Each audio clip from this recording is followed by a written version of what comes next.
We're going to tie a squirmy pupa. We've got our squirmy worm material, our jig hook with our bead, peacock herl, black dubbing, and a barred yellow feather for the legs. I forgot the most important part. We're going to use a vinyl rib to hold the squirmy material in place. Tying the peacock, tying the rib, wrap the body, tying the squirmy material, same length as the body. I left a little bit toward the bead end so I can tug on it and even it out. Wrap the vinyl rib. You can tug on both ends of the squirmy until you have it sitting just right. Position legs on either side. Loose rope of black hare's ear to finish the head. I'm gonna need to play a little bit more with this pattern. I've gotten some of them where the squirmy lies completely flat. I think if it's at an angle, I don't think it matters that much. But the vinyl rib doesn't dig into the material at all. We're gonna tie a wire body San Juan worm. This is gonna be good if you fish 2 flies, 3 flies, and you want the worm as a tag. So we'll add a little bit of lead-free round wire. We'll do the body with the red wire, and then we'll tie in the San Juan worm material. Use a lighter, run it over the ends of the San Juan worm material. 3/4 of an inch or even 1/2 an inch I think is plenty for this kind of pattern, so it doesn't need to be too long. Wrap your round wire.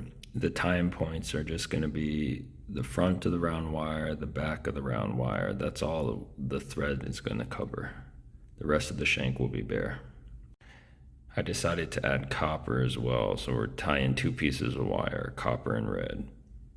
Fold the wire pieces over the round wire, cover with thread. We want to create a little bump and then tie in your worm material. Wrap the wire and tie it off. Fold over the worm material and tie it off. There it is. Adding the wire, thin wire over the lead-free round wire gives it a little bit more meat. I think that's the biggest criticism of the San Juan worm, is just sometimes it looks a little sparse. But this one would fish well as a tag fly. We're gonna tie the Philly cheesesteak. This is a crane fly larva from Golden Fly Shop. I think they're using squirrel tail, zonker strip, but they trimmed the hair off the zonker strip. I'm gonna use hide. This is a Nayat or Snow Runner, well-used patch of hair. You can see it's a little bit thicker, so we're not gonna use this one. This is Icelandic sheep, and you can see the hide is much more supple, so we are gonna use this one. The olive will have to do as the color. I think creams, olives, and browns and blacks are going to be your go-to for this style of pattern. I cut out a section of the hide. I cut a point at one end so the tail has a taper, and then I trimmed down the hair, and now the color is more neutral, the color of the hide. You could stop right here and you would have a fishable fly, but we're gonna take it one step further. Cut out another strip, tie it in. When you tie in the strip, pull the hide taut. It does have a little bit of give, but you want to pull it in taut, and you want to reduce the material buildup. And then we're just gonna wrap this. Go ahead and wrap the body. With the wrap, you get a little bit of segmentation and then a little bit more character with the fur on the body. There's the Philly cheesesteak crane fly. I think this definitely qualifies as a junk fly. right up there with a good mop. But this is a kind of fly you could take this anywhere in the world and catch fish. I'll fish it. I'm definitely gonna try it. So Philly cheesesteak, give it a try. Today's gonna be a bit of a layup. I don't have much time to tie, but I do have this strip of suede. This came from some packaging. Someone gave me a gift. This suede was tied around as a ribbon, so we're gonna make. I just hold it between my thumb and then spin it. You want to capture the other end. The suede holds tension quite well. You can let it double back on itself and it will twist up, it'll furl up. I tied a similar pattern with squirmy material, and then you can just let it go and it just kind of stays there, which is very surprising. Go ahead, tie it in. Suede is used for other flies like leeches and worms. They just lash it onto the hook.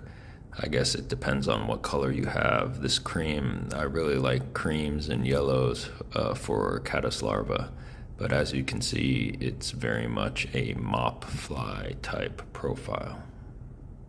Gentleman's mop. I think a darker dubbing for the head would be good. I'm going to use this seal fur or semi-seal. I don't know if it's actually seal fur, but it's a red and black combo. I created a dubbing brush by splitting my thread and then inserting the dubbing, spinning it up. I like the dubbing because it's nice and pokey, but also quite soft. And there it is, the gentleman's mop, a 2-minute tie. You go real crazy and color up the suede. The suede holds the tension well. If you try to cut it with your scissors, it's very difficult, and I think it's just a tough, durable material. Perfect for this type of pattern. Again, if you had just a black strip, you could tie that in. There's flies like that, little leech, suede leech patterns. But this one would be a still water or moving water type pattern. Summertime in deep hold nymph fishing type pattern. So give it a try. We got some old fly line here. You can see there's some cracks in it, and we're gonna tie a junk fly out of this old fly. This is a bit of the running line, so it's a thinner diameter than the shooting head. I did a 15 turn overhand knot, and then I'm gonna wet the knot and then pull it tight. You can see the knot starting to come together. I gave it another dunk of water. You can see it's pretty clean, but we're gonna pull it real tight. That's what we're going for, and we'll use this as a body for caddis pupa. Leave a little tag end for a tie-in point, and then apply a drop of super glue to the short end. The original idea was a pupa, but it didn't look very good on the emerger hook, so I went ahead and threw it on the jig hook.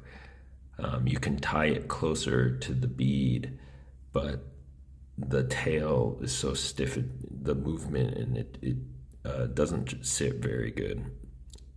So tie it toward the bend, and then we'll build up little hare's ear legs and then a black thread head, and we'll call it good. There's still quite a bit of empty space, so let's throw in a soft hackle as well. A little bit of black dubbing to finish the head.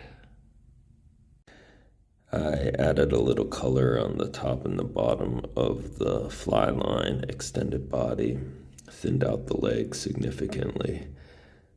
I imagined just the fly line and then a little bit of dubbing. I was going to try to keep it simple, but it ended up being more complicated than I imagined.